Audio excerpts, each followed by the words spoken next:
بسم اللہ الرحمن الرحیم۔ السلام علیکم۔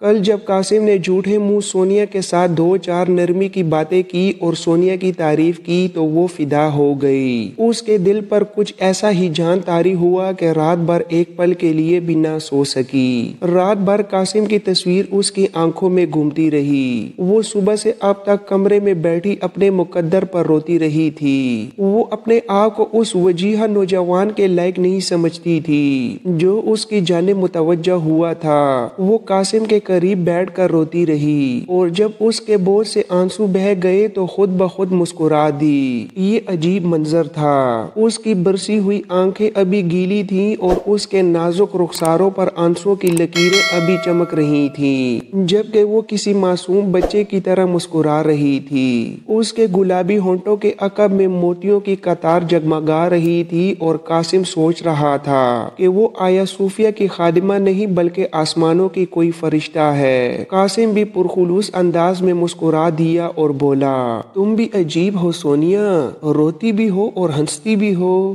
جاؤ دروازہ کھول کے آؤ، اس طرح دروازہ بند کر کے بیٹھنا اچھی بات نہیں۔ سونیا کو قاسم کا اپنائیت بھرا لہجہ مزہ دے گیا۔ وہ جھومتی ہوئی اٹھی اور جا کر دروازہ کھول دیا۔ اس نے صرف دروازے کی کنجی ہٹائی تھی، پٹ نہیں کھولے تھے۔ وہ پھر قاسم کے نزدیک آئی اور شرارت زدہ لہجے میں بولی، کیا آپ کو سسٹر میری بہت اچھی لگتی ہیں؟ میں آپ کو بتاؤں، مجھے خود سسٹر میری بہت اچھی لگتی ہے۔ میں دن میں ایک آدھ مرتبہ ان کے پاس ضرور جاتی ہوں اور آپ کو پتا ہے میرا دل جب بھی اداس ہوتا ہے میں سسٹر میری کے پاس چلی جاتی ہوں۔ وہ میرے ساتھ ایک بہن کی طرح پیش آتی ہیں اور میری اداسی لمحوں میں دور ہو جاتی ہے۔ مارسی کے ذکر سے قاسم کا دل ڈولنے لگا۔ سونیا کی یہ بات کہ وہ مارسی کے پاس روزانہ جاتی ہے قاسم کو چونکا دینے کے لیے کافی تھی۔ یکلخت قاسم کے دل میں ایک عجیب و غریب خیال آیا۔ قاسم کچھ دیر تک اپنے خیال پر غور کرتا رہا اور پھر کسی فیصلے پر ہی خود بخود مسکرا دیا۔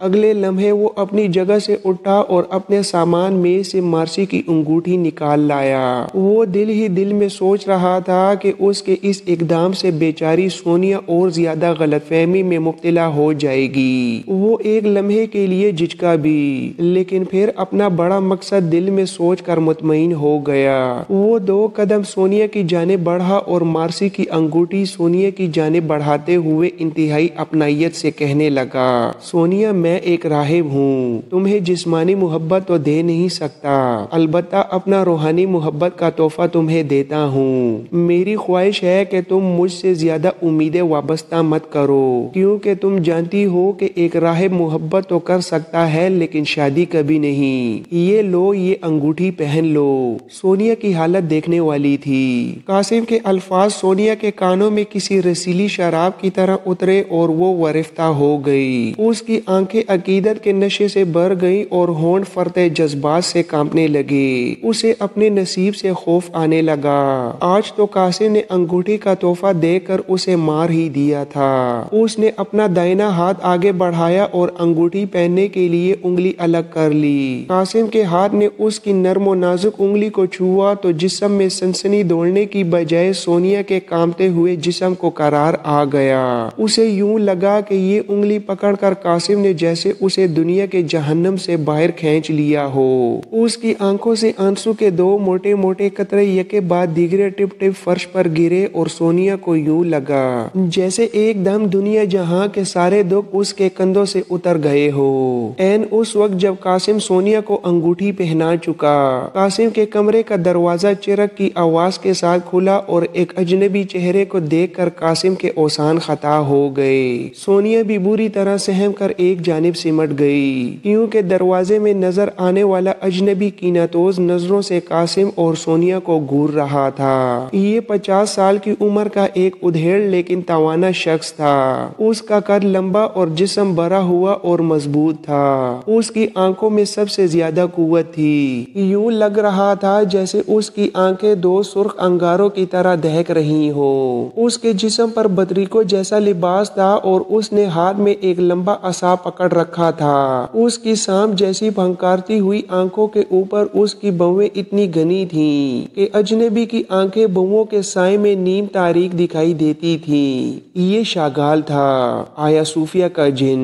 سونیا اسے آیا صوفیہ کا جن کہا کرتی تھی، بلکہ سونیا کسی حد تک سچ مچ اسے بھوت پریت ہی مانتی تھی، کیونکہ یہ جب کئی دن کے لیے غائب ہو جاتا تو پوری دنیا میں کسی کو کوئی خبر نہ ہوتی کہ شاگال کہاں ہے، اور پھر یہ کبھی کبھی اچانک آیا صوفیہ کے لوگوں کو دکھائی دیتا تو سب سہم جاتے۔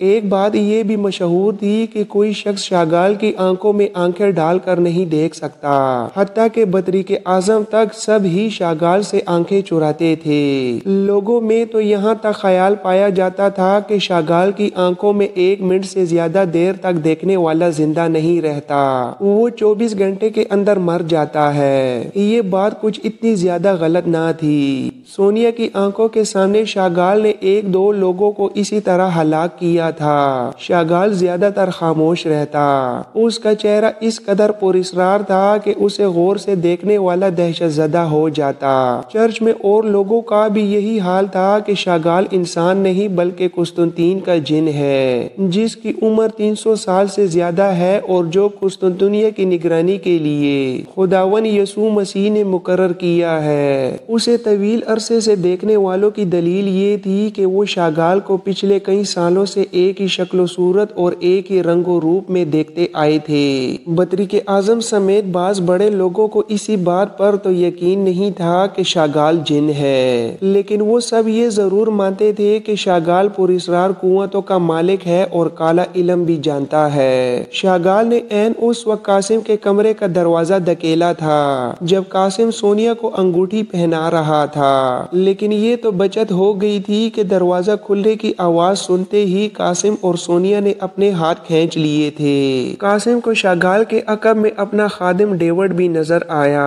قاسم کو اس لمحے ڈیوڈ بھی بہت پراسرار لگا۔ سونیا تو شاگال کو پہچانتی تھی، جبکہ قاسم نے اسے پہلی بار دیکھا تھا۔ شاگال قاسم سے اجازت لیے بغیر کمرے میں داخل ہو گیا۔ اس کے قدم اٹھانے کا انداز ہندوستان کے سوامیوں جیسا تھا۔ وہ اپنے ہاتھ میں تھامے قد آدم عصا کو فرش پر گھسیٹتا ہوا کمرے کے وسط میں آ گیا۔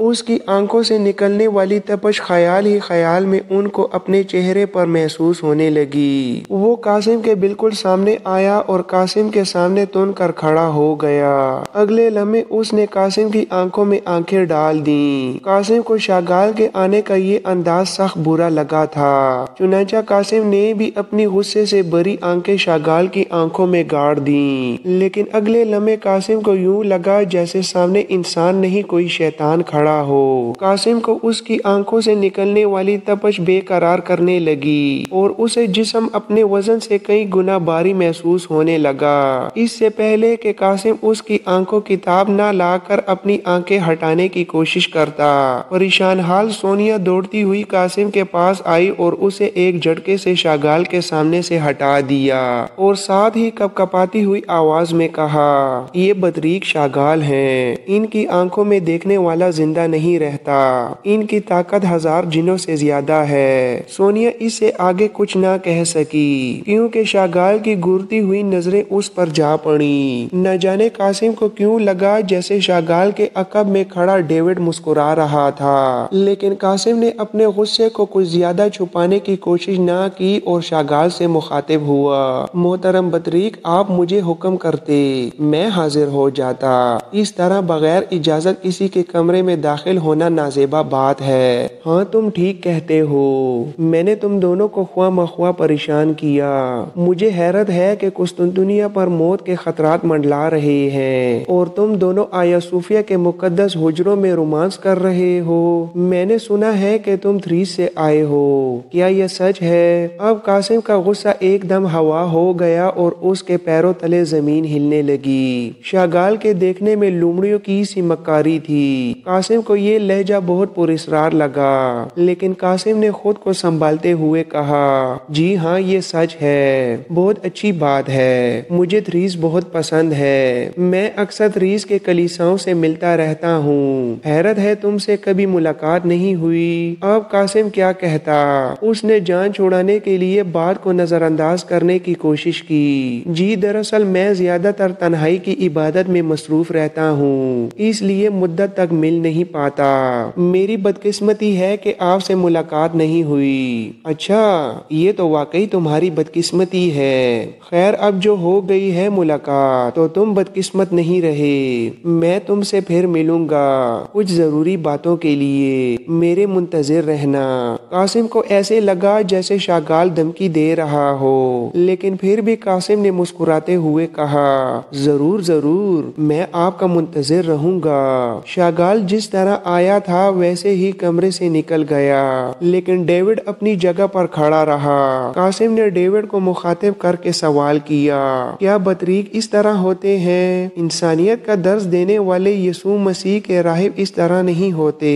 ان موصوف کا آیا صوفیہ کے ساتھ کتنا پرانا تعلق ہے یہ تو کوئی نہیں جانتا، جس سے پوچھو وہ یہی کہتا ہے کہ بطریق شاگال کو اس نے اول سے ہی اسی طرح دیکھا ہے۔ نہ جانے کیوں قاسم کو ایسے لگا کہ ڈیوڈ اسے شاگال سے ڈرانے کی کوشش کر رہا ہے۔ قاسم ڈیوڈ کی بات پر تمسخر اڑانے کے انداز میں ہنس دیا اور بولا، اچھا ٹھیک ہے، مجھے آج کی مجلس کے لیے کچھ ضروری کام نمٹانے ہیں۔ سونیا ابھی رکنا چاہتی تھی، لیکن قاسم نے دونوں کو جانے کے لیے کہا تو اسے بھی مجبوراً جانا پڑا۔ وہ دونوں چلے گئے تو قاسم نے اٹھ کر کمرے کا دروازہ اندر سے بند کر دیا اور پھر سے اپنے کام میں مشغول ہو گیا۔ وہ سر نیچے کیے کچھ لکھ رہا تھا کہ ایک دم بری طرح چونکا۔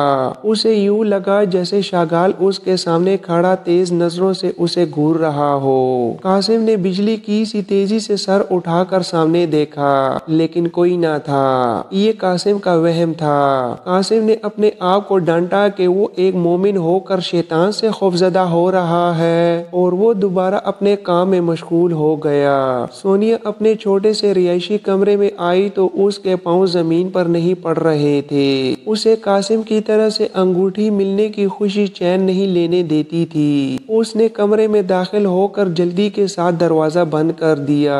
اب وہ قاسم کی انگوٹھی کو ہاتھ میں پکڑ کر انتہائی پیار سے دیکھ رہی تھی۔ وہ بار بار اس انگوٹھی کو چومتی اور بار بار اس کی آنکھیں اپنے سابقہ دکھوں کو یاد کر کے تر ہو جاتی۔ وہ تو چرچ میں پناہ لینے آئی تھی، لیکن یہاں ایک ایک راہب نے الگ الگ اس کی آبروریزی کی۔ لوگوں کے سامنے لمبی لمبی تقریر کرنے والے خداوند یسوع مسیح کے نام نہاد راہب پاکباز دوشیزاؤں کے برہنہ جسم کی بوٹیاں کیسے نوچتے ہیں، یہ سونیا کو یہاں آ کر معلوم ہوا۔ وہ جن دکھوں کو پیچھے چھوڑ آئی تھی ان سے زیادہ دکھ آیا صوفیہ میں اس کے منتظر تھے۔ اس نے جب آیا صوفیہ آ کر اپنا لباس اترتے دیکھا تو اسے یقین ہو گیا کہ دنیا میں کوئی جائے پناہ نہیں جہاں ہوا کی بیٹی محفوظ رہ سکے۔ چنانچہ اس نے خود کو آیا صوفیہ کے مطابق ڈالنا شروع کر دیا، لیکن آج قاسم نے اسے محبت کی نشانی انگوٹھی تحفے میں دے کر ایک بار پھر زندہ کر دیا تھا۔ اب اسے آیا صوفیہ میں گزرے ہوئے اپنے ماضی پر پچھتاوا ہونے لگا۔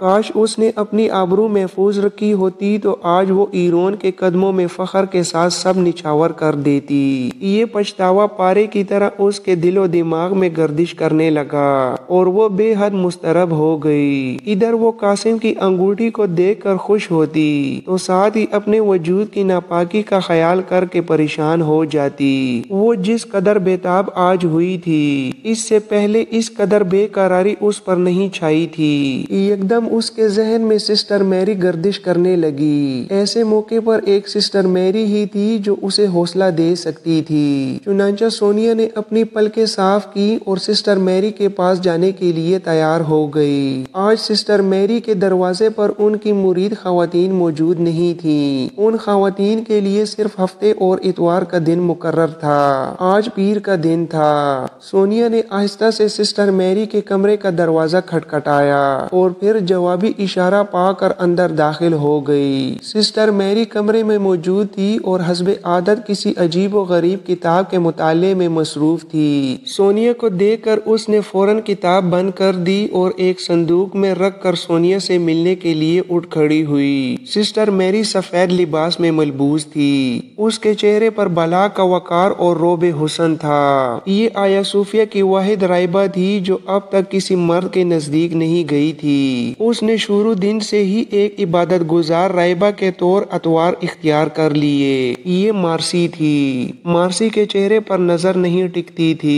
یوں لگتا تھا جیسے خداوند خدا کے فرشتوں نے مارسی کے حسین چہرے کو عرش کے سنہری پانیوں سے غسل دیا ہو۔ مارسی کی آنکھیں جنہیں قاسم کٹورے کہا کرتا تھا اب کہکشاؤں کی طرح روشن تھیں۔ اس کی آنکھوں میں دانائی اور دانشمندی کا نور تھا۔ اجلے اور ڈلے ہوئے سفید لباس میں مارسی پربت کی وادیوں سے آئی ہوئی اپسرا معلوم ہو رہی تھی۔ مارسی نے سونیا کو انتہائی محبت کے ساتھ سینے سے لگایا اور اپنے پاس مسہری پر بٹھاتے ہوئے کہا، کیا بات ہے سونیا، آج تمہارے چہرے پر اضطراب کی پرچھائیاں ہیں۔ مجھے بتاؤ، میں تمہارا غم غلط کرنے کی کوشش کرتی ہوں۔ لیکن اگلے لمحے سونیا تو پھوٹ پھوٹ کر رو پڑی۔ اس کا سر مارسی کے سینے سے جا لگا اور مارسی نے اپنا بازو اس کی پشت پر رکھ کر اسے سہلانا شروع کر دیا۔ سونیا رو رہی تھی لیکن مارسی خاموش تھی، جیسے وہ سونیا کو رونے کا موقع دینا چاہتی ہو۔ اسی اثناء میں سونیا کا انگوٹھی والا ہاتھ جو اس نے اپنے جسم کے نیچے دبا رکھا تھا غیر اختیاری طور پر باہر نکالا اور مارسی کی نظر اس پر پڑی۔ مارسی کی آنکھ پہلی مرتبہ سرسری سے انداز میں سونیا کی انگوٹھی پر ٹھہری اور پھر ہٹ گئی، لیکن اگلے لمحے ایک جھٹکے کے ساتھ مارسی کی نظر سونیا کی انگوٹھی پر دوبارہ پڑی اور اب مارسی اپنی بویں سکیڑے بری طرح گھور رہی تھی۔ اس کے دماغ میں ایک دم ماضی کی چکی چلنی شروع ہو گئی۔ اس کے سامنے مارتھا کی وہ یادگار انگوٹھی تھی جو مارسی نے قاسم کو بخش دی تھی۔ وہ اس خیال سے کہ اسے دھوکہ نہ ہوا ہو انگوٹھی کی بناوٹ پر غور کرنے لگی، لیکن یہ تو وہی انگوٹھی تھی۔ مارسی کا پورا جسم زلزلے کی زد میں آنے لگا۔ اس نے سونیا کو احتیاط کے ساتھ سیدھا کیا اور اپنی ہیجانی کیفیت پر قابو پاتے ہوئے انتہائی ملائم لہجے میں سونیا سے کہا، دیکھو سونیا، اس طرح رونے سے کام نہیں چلے گا، اب چپ کرو، شاباش، اور مجھے بتاؤ کہ کیا بات ہے۔ مارسی نے اپنی پاکیزہ انگلیاں سونیا کے چہرے پر پھیریں۔ اب سونیا کافی سنبھل چکی تھی۔ وہ سیدھی ہو کر بیٹھ گئی اور اپنی انگلی میں پہنی انگوٹھی سامنے کرتے ہوئے سسٹر میری سے کہا، یہ انگوٹھی آپ دیکھ رہی ہیں نا، یہ مجھے اس نوجوان نے دی ہے جو فرشتوں کی طرح پاک سیرت ہے۔ وہ قسطنطنیہ کا رہنے والا نہیں ہے، باہر سے آیا ہے، لیکن سسٹر میں کیا کروں، میں اس سے محبت کرنے لگی ہوں۔ میرے بس میں نہیں، میرے اختیار میں نہیں کہ میں اسے اپنا سکوں، کیونکہ وہ ایک راہب ہے اور میں چرچ کی خادمہ۔ سسٹر میں خود کو اس کے لائق ہی نہیں سمجھتی۔ میں اسے کیسے بتاؤں کہ میں اچھی نہیں ہوں، بلکہ وہ بہت اچھا ہے۔ لیکن مارسی کو کچھ سنائی نہیں دے رہا تھا۔ وہ کسی مجسمے کی طرح اپنی جگہ ساکت و جامد بیٹھی تھی۔ اسے اپنی آنکھوں اور کانوں پر بالکل یقین نہیں آ رہا تھا۔ گزشتہ 7 سال کے عرصے میں وہ بہت روئی تھی۔ اس نے بہت سجدے کیے تھے، بہت نمازیں پڑھی تھیں۔ وہ چھپ چھپ کر گزشتہ 7 سال سے اپنے اللہ کے حضور گڑ گڑاتی رہی تھی، لیکن کبھی اسے اپنی فریادوں کا جواب سنائی نہیں دیا تھا۔ اور آج ایک دم اس کے سامنے قاسم کو دی ہوئی انگوٹھی آ گئی تھی۔ سونیا بتا رہی تھی کہ وہ نوجوان بھی یہی ہے۔ مارسی کے لیے یہ بڑے ہی عجیب لمحات تھے۔ قاسم اس کے بالکل نزدیک آ پہنچا تھا۔ اس کے دل کی دھڑکن کا انداز ہی بدل گیا۔